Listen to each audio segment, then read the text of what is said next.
Welcome back to the table. Today I am bringing you another look at an upcoming board game. This one is 44 BCE from Grey Forest Games. Now, if that date, 44 BCE, sounds familiar at all to you, it might be because that is the year that Julius Caesar was murdered on the Senate floor. That act threw Rome into chaos.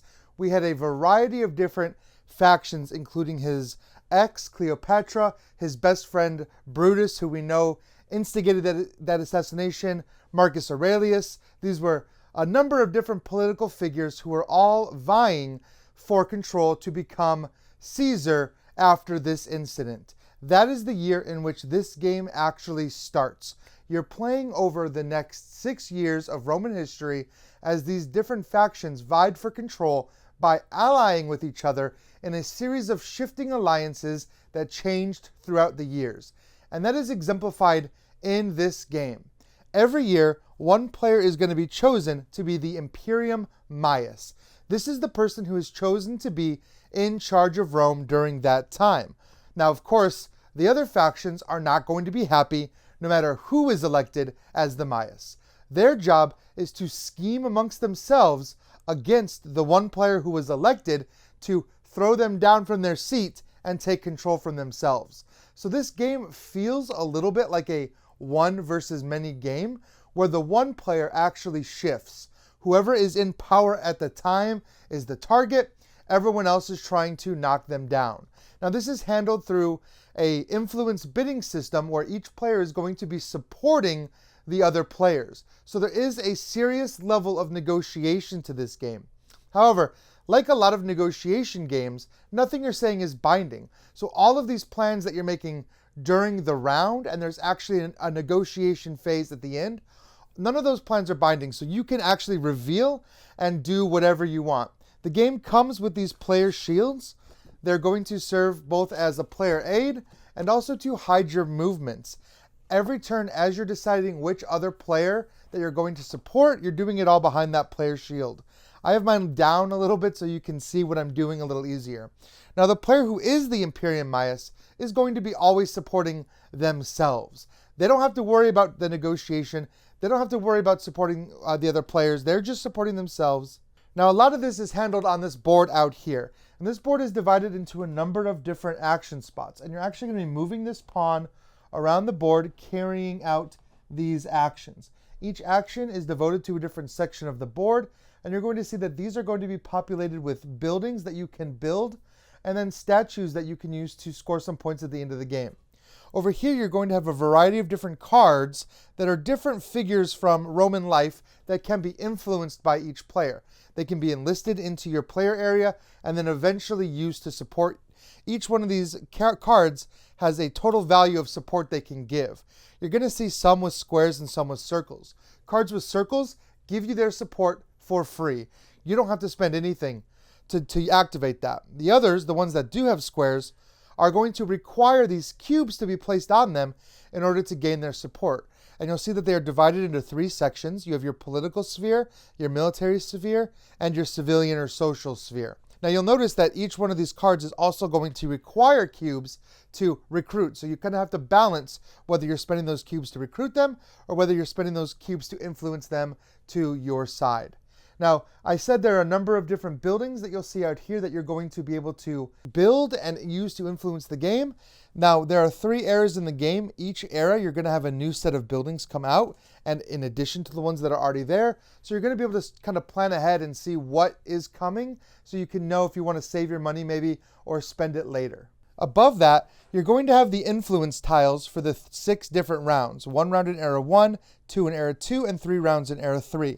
At the start of each round, the player that is the Maius is going to take these 3 tiles. These represent the 3 forums of influence in which you're going to be competing during that particular round. Again, you have your social, military, and political. At the end of the round, you're looking at majority of control here. If the Maius controls the majority of these tiles, they've achieved enough influence, they get to stay as Maius and earn more overall victory points, which is called Imperium. They'll earn more Imperium each round, and they'll continue to be the Maius. If the other players have more control, even if one player has 1 and one player has the other, they collectively have 2, The Mias only has one, and that means control is going to shift around.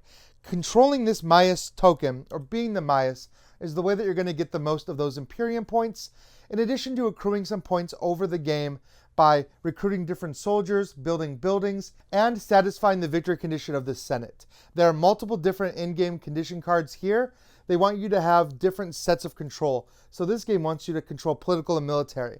You're not as concerned about social in this particular game.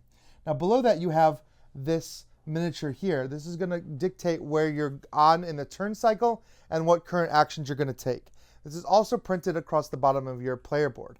Of course, each one of these actions has a corresponding set of buildings that could be activated during that section. So I'm going to give a pretty brief overview of kind of how this system works, and you'll get a feel for how that negotiation really comes into play and what makes this game different from a lot of those political negotiation games. Now you start off with the building phase where each player can take turns placing out their architects on these different buildings to gain control of them. Each building has a cost that you'll have to pay in denarii, but once you place your worker out there, you get that worker out for the rest of the game. That's an architect. You now own that building. You'll notice that different buildings have different slots, allowing different numbers of players to actually control that building and use that building's ability. Each one of these buildings can be used during a particular phase, and you'll see the symbol for each one of these is representative of the phase that it is linked to. And then you have these here, which are lightning bolts. These are instant abilities. As soon as you build the building, you'll get that instant ability. Otherwise, you don't get that ability instantly. Now you'll see here that even building has its own potential building. So during the building phase, on your turn, if you don't want to build, you could choose to activate the particular building of that phase, gain the benefit. You're going to do each one of these phases in player order until everyone is done. So each player is going to have the chance to build. Now, one of the things that you're building are these production buildings here that are going to give you influence cubes during production, which is the next phase. So you want to make sure to at least build into some of these buildings. You'll see here there could be more potential production buildings. This is what you're going to produce during this round. Everyone is going to get a number of cubes automatically, so you're going to get one of each major influence and two of those yellow supports, but then you're also going to get everything you're producing here. So red would get another white influence. Now you're gathering this influence because eventually you're going to be wanting to use it to recruit. So hopefully you're looking ahead at what's coming.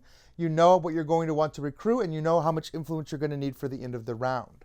Because the next thing you're going to do is enlist. And this is where you're going to actually buy these supporters. And you'll notice that they're leveled 1 through 3. That kind of dictates both their cost and their effectiveness. Some of these higher up cards cost a lot, but they give you more influence, and they potentially have abilities as well. But you can purchase these cards again in turn order. You're taking turns either purchasing cards, or if you have a building in that section, activating it.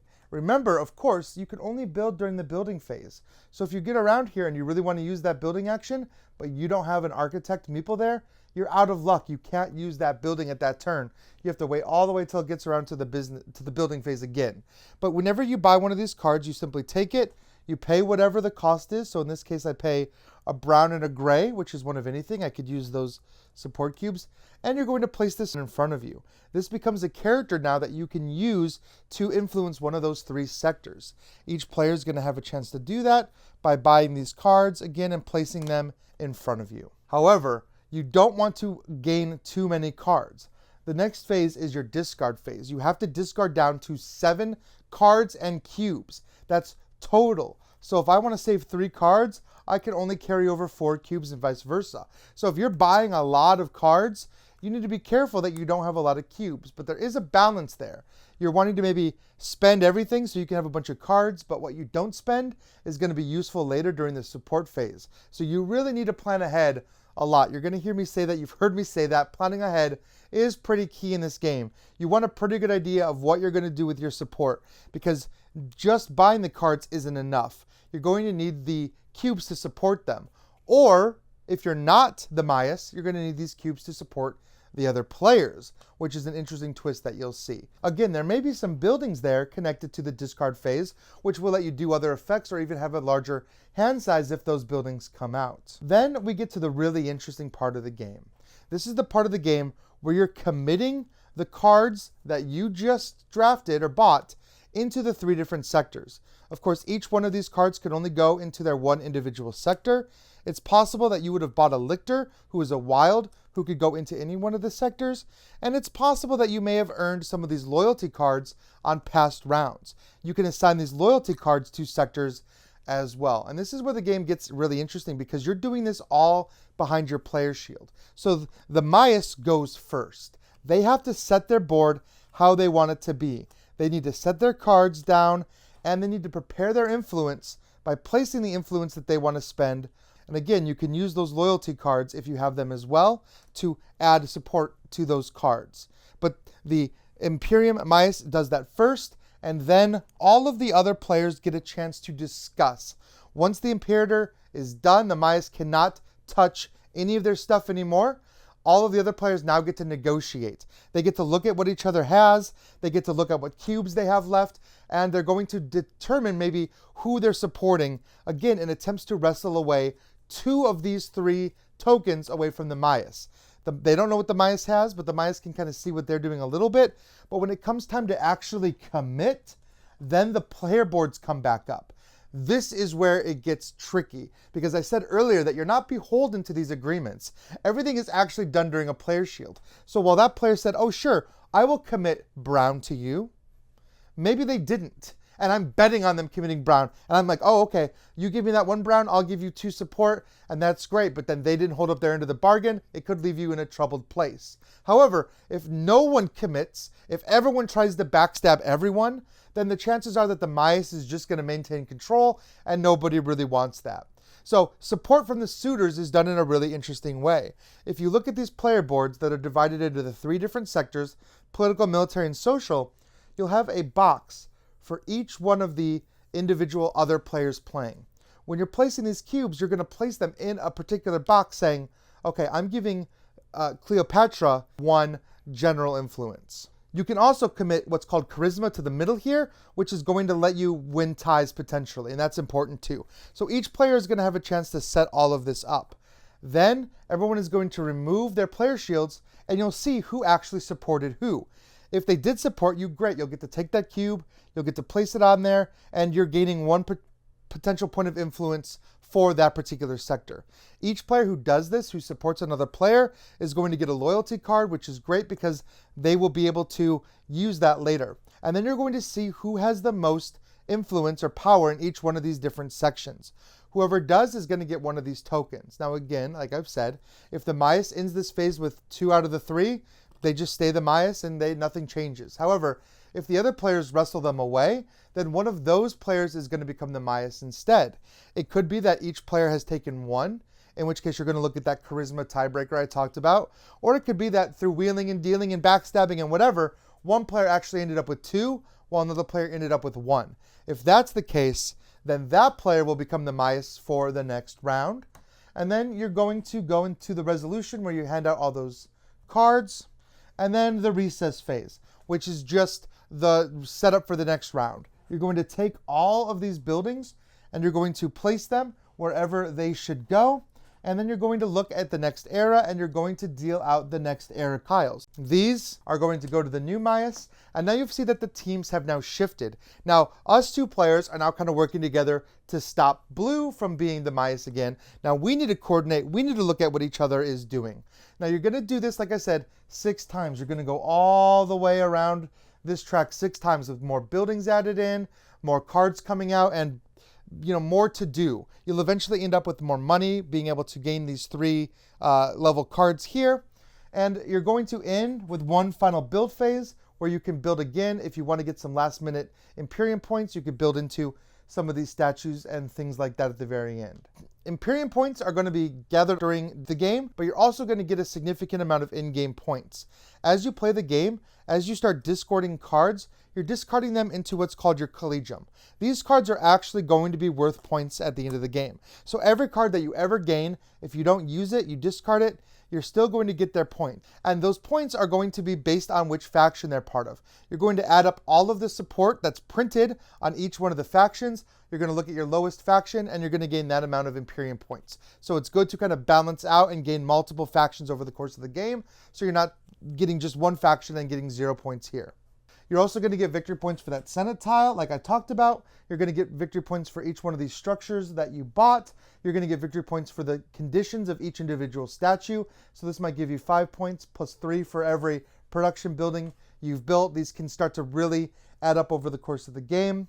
And then you're going to get Imperium for all the denarii that you have left at the end of the game. And denarii is earned through taking certain actions, certain abilities, and during an income phase every round. So by not spending your denarii, by letting it accumulate into your treasury, you could score a lot of Imperium points that way. So that is 44 BCE. You will be able to pre-order late pledge for this game, but we wanted to give you kind of a look at what this game is like right now, so you can make that decision and still possibly even pledge for it or late pledge for it now by following the links in the description below.